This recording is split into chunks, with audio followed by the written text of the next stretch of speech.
Hello and welcome to another episode of Ask an Assistant, the podcast for executive assistants and the people that love us. I'm your host, Jess Lindgren. Let's get to work. Today's episode, it is Monday, September 1st, and if you've been listening for a while, you will notice that I have been trying for many months this year, 2025, to release an episode at the start of the month called Whatever Month, Housekeeping.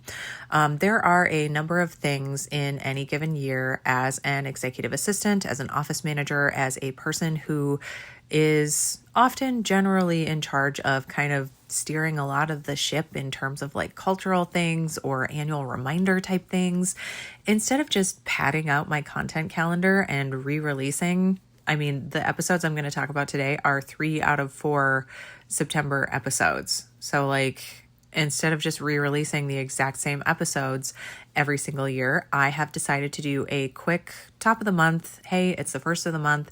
Here's September. Here's what we're talking about this month. Little friendly reminders to help you keep steering that ship and keeping things on course, on track, on time. So for the month of September 2025, I am hearkening back to episodes Ask an Assistant 33, 34, and 35. Yes, I am looking at the podcast feed right now so I can make sure I'm referring to the right ones.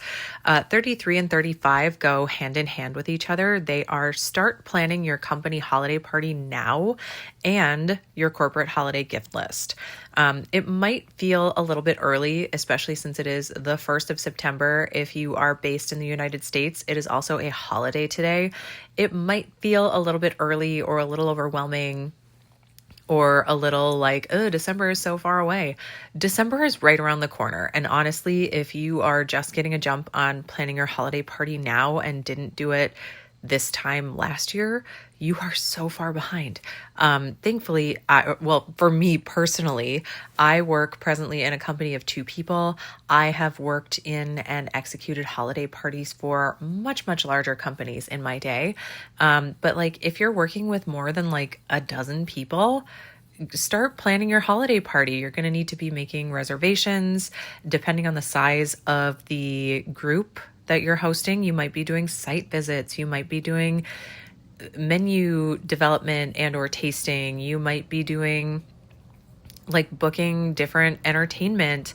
One of my favorite holiday parties I ever booked, I was working at a company that had an office presence in Minneapolis, Minnesota.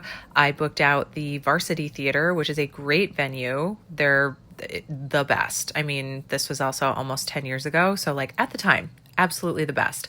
But if you are based in Minneapolis or want to throw a party in Minneapolis, at least give the Varsity a try. Just see what they have to offer. But at the time, they were super flexible with catering. They developed a really wonderful menu with us. I was able to hire Jake Rude, who was the DJ from Transmission. So a super well-known local Minneapolis DJ.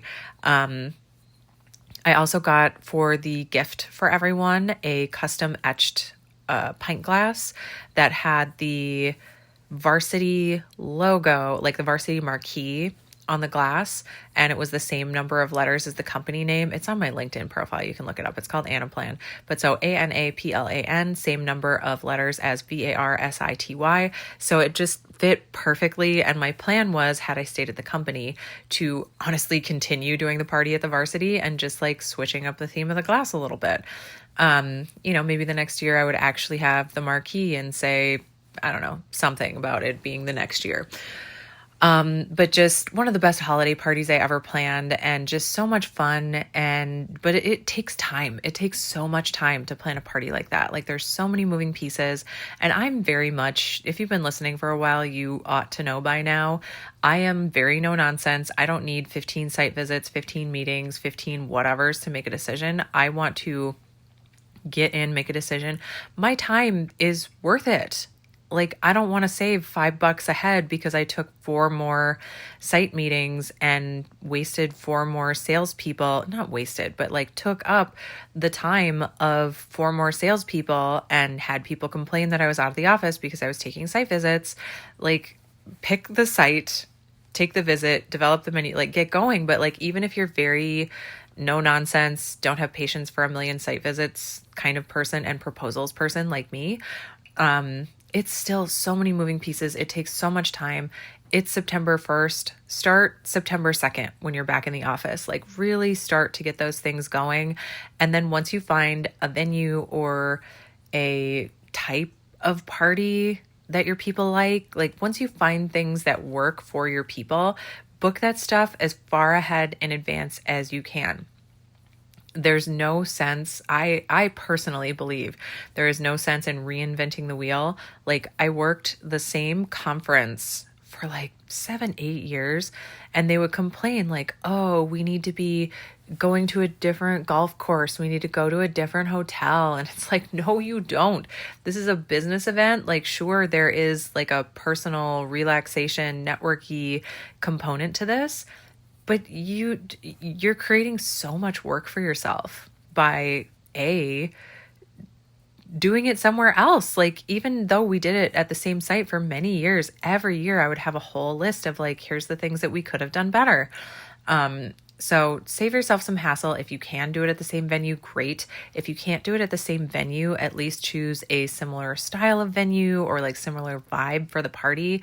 So if the year before you had a great caterer, can you choose the same caterer and develop a different menu?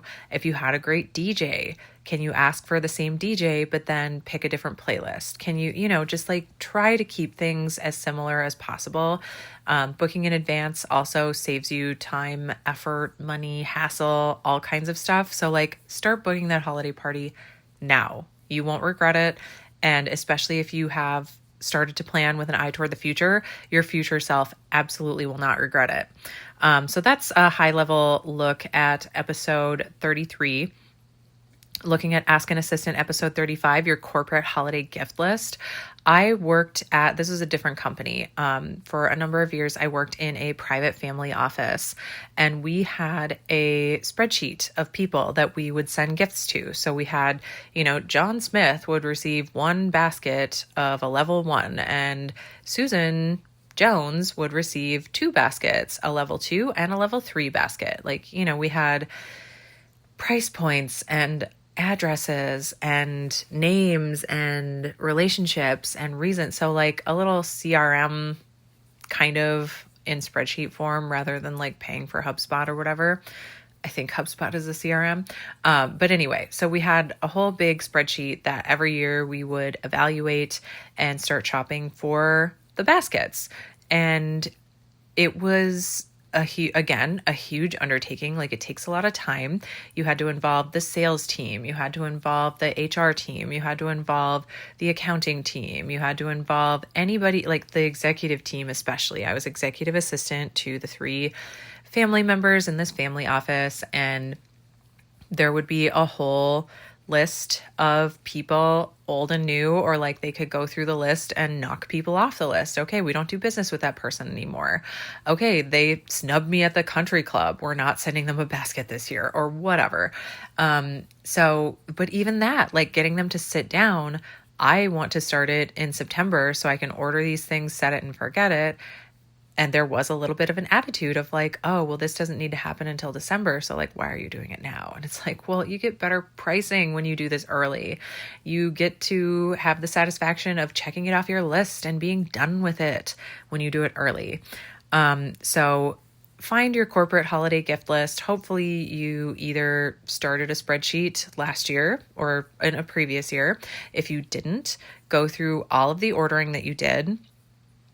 Make a spreadsheet or something in a CRM and have a list of like, what did you order? When did you order it? What kind of pricing did you get? Did you get any feedback from folks? Did they really love, the tier 1 basket, but the tier 2 and tier 3 baskets weren't as great or whatever?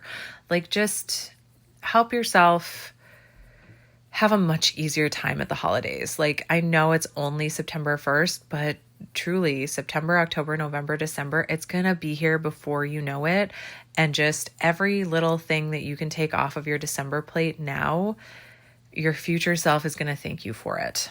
So go through that list, start doing the ordering as soon as you can. The companies love it. You're going to love it. I promise. And go from there. And the third item for the September housekeeping is celebrating birthdays at work. So that's episode Ask an Assistant 34. If you have been meaning to set up a corporate birthday policy, if you've had kind of a patchy corporate birthday policy in the past, this is one of those. I ought to have added it, honestly, to my roughly quarterly list this last time, but we're adding it to housekeeping now. So think about, because again, this takes time. You're going to have to involve HR. You're going to have to involve other department heads. You're going to have to be sensitive about, is it going to be something where you recognize people individually? Are you going to recognize in a department? Are you going to recognize company-wide? Are you going to recognize in a group and just say, okay, today we're celebrating all September birthdays and go from there? Like, you quite likely, unless you work in a small or very agile organization, and I don't mean agile in terms of like actual agile framework. I mean agile in terms of flexibility, responsiveness, that kind of thing. Unless you work in a very fast-moving, forward-thinking, let's get this done kind of organization, setting up your corporate birthday policy is going to take time. There's a lot of different people who are going to have opinions and thoughts and input, and honestly, HR needs to be involved. If you listen to Ask an Assistant, episode 34, Celebrating Birthdays at Work, there's actually a story about a guy who asked the company up and down. They're like, in no uncertain terms, you are not allowed to recognize my birthday. Don't do it. I'm anxious. I don't like it. I don't like the attention. Please leave me alone. And they went out of their way to celebrate this person's birthday. And the person sued the company and won a lot of money. So make sure that you are doing it as right as you can. Give people the option to opt in or opt out. Or if you want to make it simple on yourself, just say, okay, once a month, on the second Monday of every month, or the second Tuesday, Wednesday, Thursday, Friday, whatever, pick a day, and that day is birthday day. And just anybody who's born in any given month can choose to come forward and be recognized. I think that's a very eloquent solution. Allow people to say, yep, it's my birthday. You can privately recognize the person with a card or an email or a quick little text or a well wish. That's something that I used to do in that aforementioned family office. Is every couple of weeks I get my card box out and, okay, who on these multiple lists of birthdays that we had to maintain, professional colleagues, personal acquaintances, friends, family members, relatives, all of it, so many people. I think I sent 200 greeting cards at least every year, and maintaining names and birth dates and addresses and all that good stuff, and making sure that the executive had time. I would pick out half a dozen cards and say, okay, here's the card options for Susie Smith. Please pick one by XYZ date so I can sign it so I can get it out in the mail. And it just, all of that stuff takes time and effort and energy. And the sooner you get started on it, if you don't have a corporate birthday policy, start now with the goal of you're going to have it shiny and fresh and ready to go in January of 2026. If you do have a corporate birthday party, go ahead and spruce it up. Put it through some critical eyes, put it through some different department heads, and make sure that it's being implemented fairly. That if you are individually recognizing people, does everybody get the same thing? If you are doing a once a month, here's a cake on the second Tuesday of the month, great. Just pick it, put it into an employee manual so that people, if they read your employee manual, are aware, and go from there. So that's our housekeeping for the month. Start thinking about and start working on Christmas, your end of year, your holiday, your new year, however it is that your company chooses to celebrate, whether it's with parties, gifts, bonuses, raises, that kind of thing. Start thinking about that stuff now. Involve your legal and financial professionals, your lawyers, CPAs, accountants, bookkeepers, what have you, the people who will be able to advise you on what your holiday party budget is, the people who can tell you what your raise bonus is and the best way to distribute those, and start working on your birthday party policy. And that's what I've got for you this week. As always, I would love, well, not this week. You're going to hear another episode on Tuesday. Spoiler alert. That's what I've got for you today with the September housekeeping episode. Comments, questions, thoughts, concerns. I would love to hear from you. askanassistant.com. If you're feeling fancy, the newsletter is over at the Substack, askanassistant.substack.com. It is also linked in the show notes. Feeling super extra bonus fancy? I have a Patreon. Similar, same content is posted to the Patreon as it is to the newsletter over on Substack. And until next week, I hope you are all happy, healthy, hydrated as can be, and take care.